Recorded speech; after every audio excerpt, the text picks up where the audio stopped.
स्वागत है आप सभी लोगों का आधुनिक आपके साथ ये पहला ले जा रहे हैं। और इस पहले लेक्चर में हम आपको सबसे पहले तो बताएंगे कि हमारे इस पाठ्यक्रम में जो भी कुछ आपको हम लोग पढ़ाने जा रहे हैं वो इस कोर्स में क्या क्या पढ़ाएंगे। सबसे पहले तो उसी की जानकारी हम लोग लेते हैं। तो देखिए, जैसा कि स्पष्ट है, तो आधुनिक भारत की कक्षा हम लोग आपको लेने के लिए जा रहे हैं।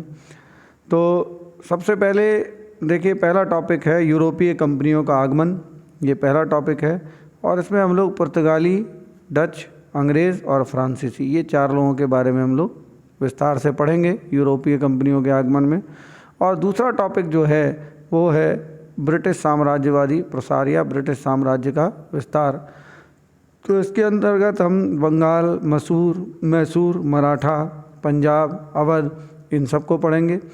और साथ ही साथ जैसा मैंने आपको बताया कि यहाँ आपको सामने दिखाई दे रहा है कि ये प्रीलिम्स टेस्ट के लिए भी बड़ा इम्पॉर्टेंट है और यहाँ से मेंस में भी कभी कभी क्वेश्चन पूछ लिया जाता है, ठीक है। और वो विशेष रूप से जो क्वेश्चन पूछा जाता है वो बड़ा मिला हुआ क्वेश्चन होता है, दरअसल मिक्स्ड होता है वो।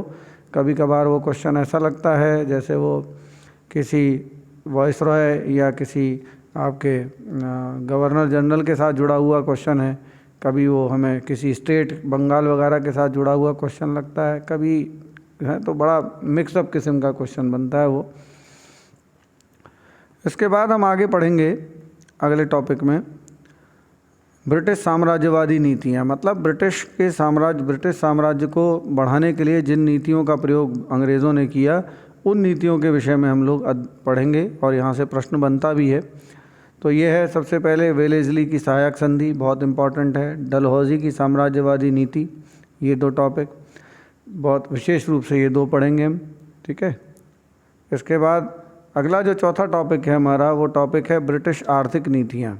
यहाँ से तो मेंस में बहुत ही क्वेश्चन पूछा जाता है।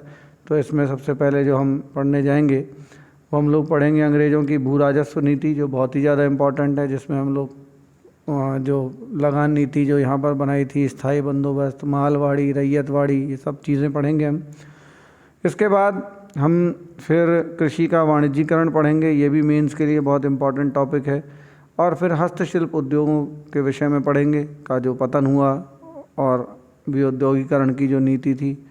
फिर इसी के अंतर्गत जो हम इम्पॉर्टेंट टॉपिक पढ़ेंगे वो हम लोग पढ़ेंगे रेलवे, और उसके बाद हम धन की निकासी। तो ये जो टॉपिक हैं, ये इम्पॉर्टेंट टॉपिक हम ब्रिटिश आर्थिक नीतियों के अंतर्गत पढ़ेंगे। इसके बाद हम लोग पढ़ेंगे ब्रिटिश प्रशासनिक नीतियाँ। तो इसमें हम लोग सिविल सेवा के विषय में पढ़ेंगे, पुलिस और सैन्य व्यवस्था, न्याय व्यवस्था, कैसे इसका विकास हुआ, ये सारी चीज़ पढ़ेंगे। फिर इसके बाद हम 6वां जो टॉपिक पढ़ेंगे वो पढ़ेंगे ब्रिटिश सामाजिक सांस्कृतिक नीतियाँ, कि क्या नीतियाँ थीं समाज और संस्कृति को लेकर के। तो सबसे पहले उसमें इम्पॉर्टेंट है ब्रिटिश शिक्षा नीति।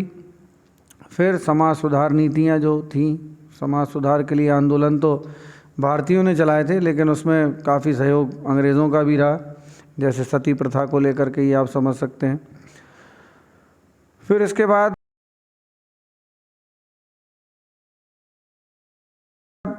यानी कि अब अंग्रेज़ों की जो गुलामी थी उसको लेकर के कई सारे विद्रोह हुए। उसमें किसान विद्रोह हैं, जनजातीय विद्रोह हैं, और उससे ऊपर है 1857 का रिवोल्ट, यानी 1857 का विद्रोह।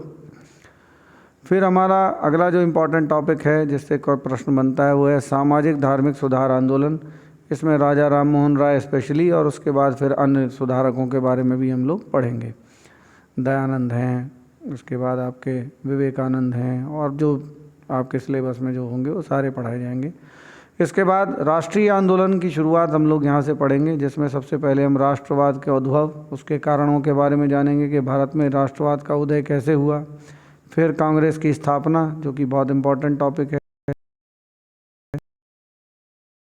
जो थी उदारवादी, उग्र, और फिर उसके बाद समाजवाद का नेहरू के अंतर्गत और भी दूसरे लोगों में जो लोग समाजवादी अपने आप को बोलते थे। इसके बाद भारत का विभाजन और स्वतंत्रता। इसके बाद भारत का संवैधानिक विकास। तो कुल ये इतने टॉपिक्स हैं जिनके अंतर्गत हम लोग ये आधुनिक भारत का इतिहास आपको पढ़ाएंगे। तो आज की ये जो कक्षा है इसको हम लोग जो शुरू करने जा रहे हैं वो हम सबसे पहले यूरोपीय कंपनियों के आगमन से करने के लिए जा रहे हैं।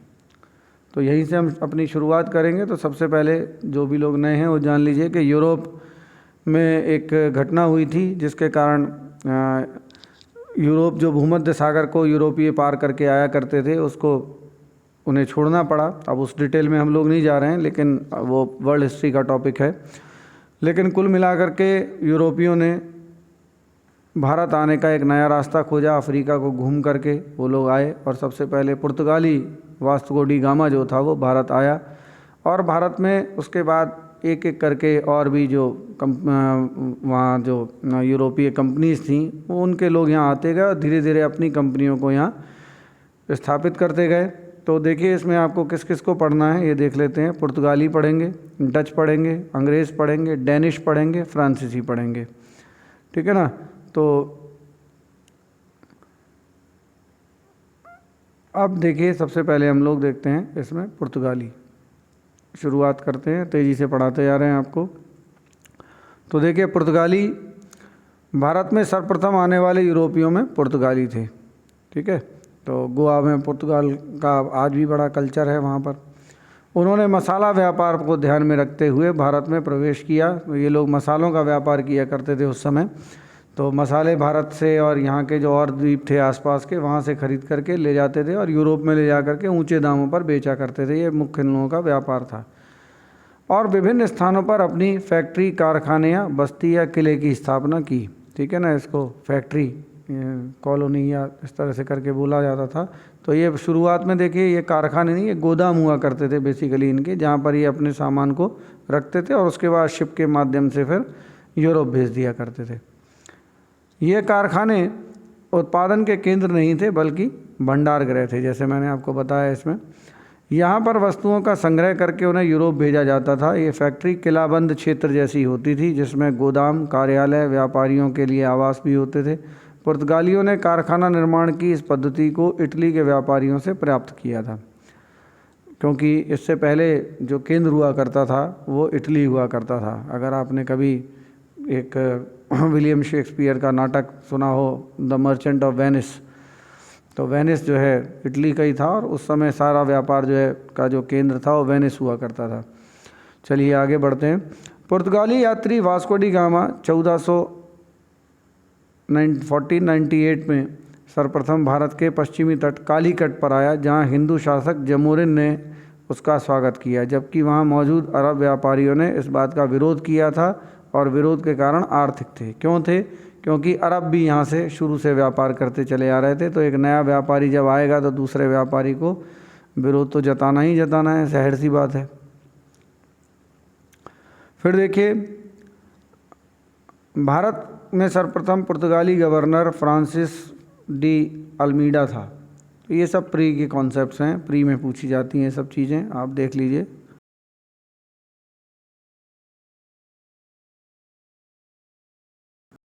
शांतिपूर्वक व्यापार कर, ये प्री के फैक्ट्स हैं।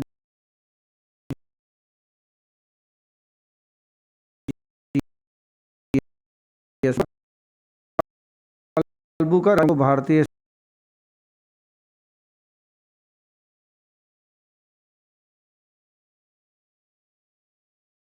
स्त्रियों के शक्ति का संस्थापक कहा जाता है। पुरुषों को प्रोत्साहित किया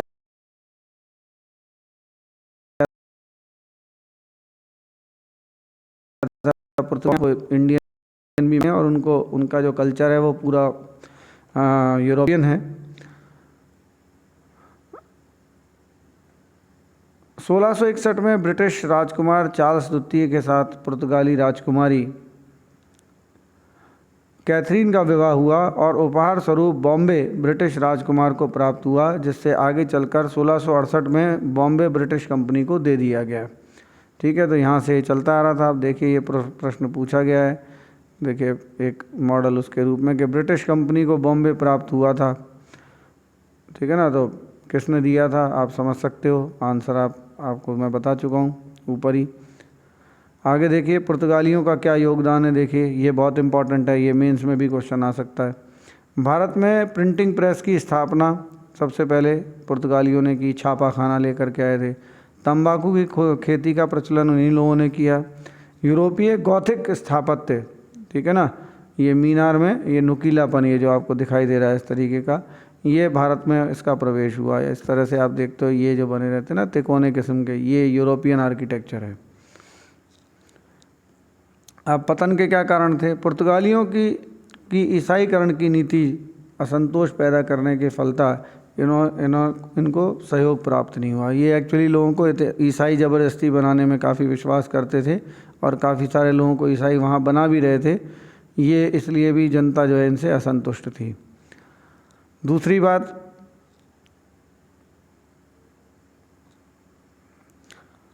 व्यापार के साथ इन्होंने लूटपाट की नीति भी जारी रखी, अतः विरोधी पैदा हुए। वस्तुतः पुर्तगालियों ने कार्टेज आर्मेडा काफिला पद्धति की शुरुआत की, जिसके तहत समुद्री व्यापार के लिए जहाज़ों को पुर्तगालियों से परमिट प्राप्त करना पड़ता था।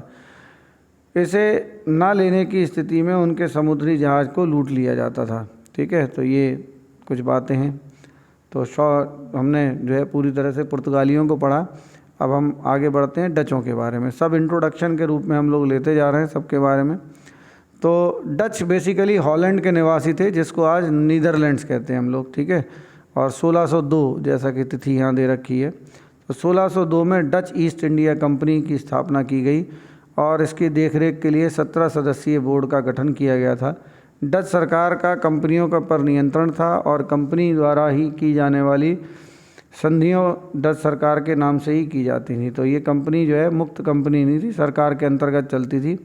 डच कंपनी को युद्ध करने, संधि करने एवं क्षेत्र विस्तार करने की शक्ति सरकार द्वारा प्रदान की गई थी।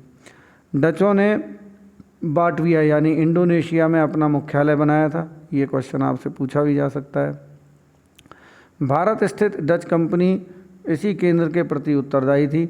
डचों ने मसालों के साथ साथ भारतीय वस्त्र के निर्यात को ज़्यादा महत्व दिया। देखिए, ठीक है ना, भारत के वस्त्र का निर्यात किया जाता था।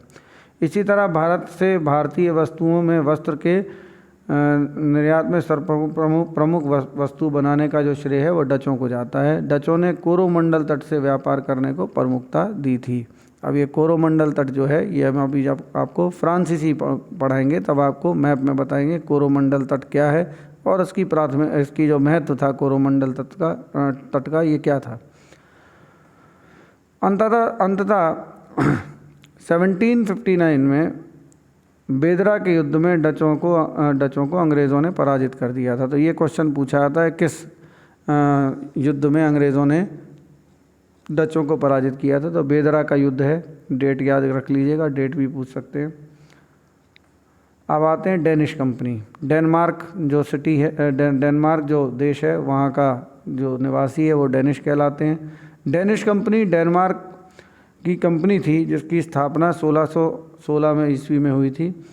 इन्होंने ट्रैंकोबार यानी तमिलनाडु में ट्रैंकोबार में अपना पहला व्यापारिक केंद्र खोला और आगे चलकर अपने सभी केंद्रों को ब्रिटिशों को बेच करके ये लोग चले गए थे। ठीक है, तो इनका कोई बहुत बड़ा रोल यहाँ रहा नहीं।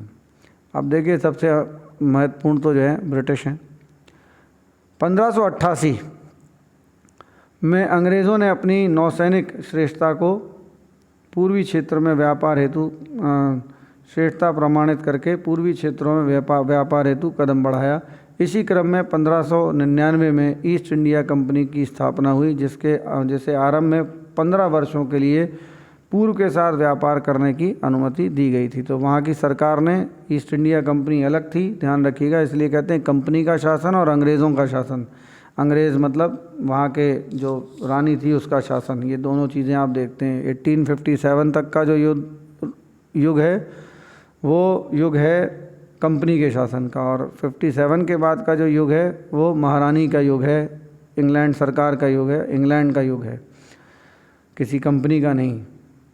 आगे चलकर 1609 में सम्राट जेम्स प्रथम ने इस व्यापारी एकाधिकार को अनिश्चित काल के लिए बढ़ा दिया। तो जाहिर सी बात है कि जो ईस्ट इंडिया कंपनी वाले थे वो वहाँ के राजा को बड़ा खुश रखते होंगे।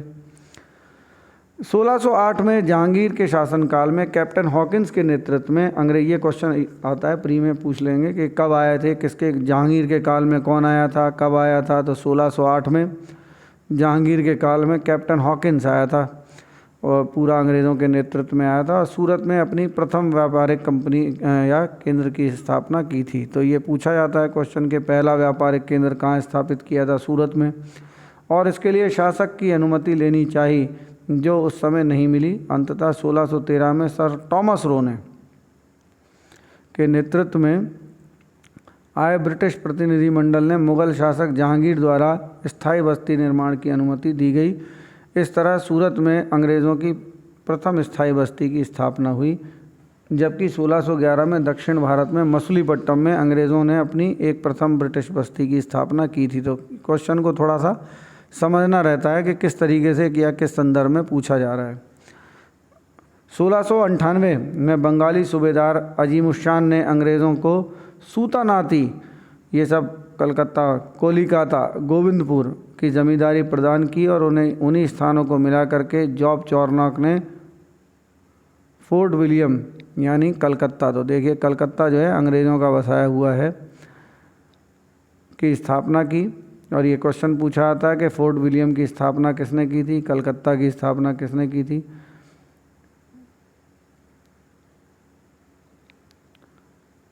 जिसका प्रथम प्रेसिडेंट चार्ल्स आयर था। तो ये क्वेश्चन सब पूछ लिए जाते हैं प्री में। 1717 में मुग़ल बादशाह फरुखसियर ने अंग्रेज़ों को शाही फरमान प्रदान किया, जिसके तहत उन्हें बंगाल में निःशुल्क व्यापार करने की अनुमति प्रदान की। ये निःशुल्क व्यापार के लिए इनको एक दस्तक दिया गया था। दस्तक एक प्रकार का पास था जिसके कारण ये लोग निःशुल्क व्यापार करते थे, इनको किसी प्रकार का कोई टैक्स नहीं देना पड़ता था। अब इसके बाद आते हैं हम लोग फ्रांसीसियों पर। फ्रांसीसी कंपनी 1664 में लुई 14 के, ये पूछ लेते हैं, ठीक है ना, लुई 14 के समय वित्त मंत्री कोलबर्ट के प्रयासों से फ्रांसीसी ईस्ट इंडिया कंपनी की स्थापना हुई। फ्रांसीसी कंपनी को राज्य द्वारा विशेषाधिकार और वित्तीय संसाधन प्राप्त थे। यह पूर्णतः सरकारी कंपनी थी। आज आगे जा कर के आप ये देखोगे भी, चूँकि ये सरकारी कंपनी थी, इसकी हार में कारण ये भी था इसका, जो अंग्रेज़ों से जब हारे। आगे चल के हम लोग चर्चा करेंगे। 1668 में फ्रांसीसी कैरो के नेतृत्व में प्रथम फ्रांसीसी दल भारत आया और सूरत में व्यापारिक केंद्र की स्थापना की। भारत में प्रथम फ्रांसीसी गवर्नर डुप्ले था। ये क्वेश्चन पूछ लिया जाता है, ठीक है। आगे बढ़ेंगे। अंग्रेज एवं फ्रांसीसियों के मध्य 3 युद्ध हुए, जिन्हें कर्नाटक युद्ध के नाम से जाना जाता है। ये भी क्वेश्चन पूछ लिया जाता है, कर्नाटक युद्ध के नाम से किसको जाना जाता है, ठीक है। और ये वो कर्नाटक नहीं है जो आज का कर्नाटक राज्य है, ठीक है। मैप पे बताएंगे वो कर्नाटक क्या कहलाता था। और अंततः 1760 में अंग्रेज़ों ने वंडीवाश के युद्ध में फ्रांसीसियों को पराजित कर दिया, ठीक है ना। 3 युद्ध हुए थे इनके बीच में। आगे अब आंग्ल फ्रांसीसी प्रतिस्पर्धा या कर्नाटक वॉर्स जब पढ़ेंगे तब पढ़ेंगे उसमें। राजनीतिक हस्तक्षेप, आर्थिक लाभ लेने की अवधारणा का सूत्रपात भारत में फ्रांसीसी अधिकारी डुप्ले ने ही किया था। ये डुप्ले का ही सपना था कि भारत को एक उपनिवेश के रूप में या अपने शासन के अधीन लाया जा सकता था, लेकिन डुप्ले का सपना अधूरा रहा और अंग्रेज़ों ने इसको पूरा कर लिया। ये भी सबसे खास बात थी इसमें। अब देखते हैं भाई फ्रांसीसियों के पराजय के कारण, ये मेंस में ही पूछा जा सकता है फ्रांसीसियों के पराजय के कारण।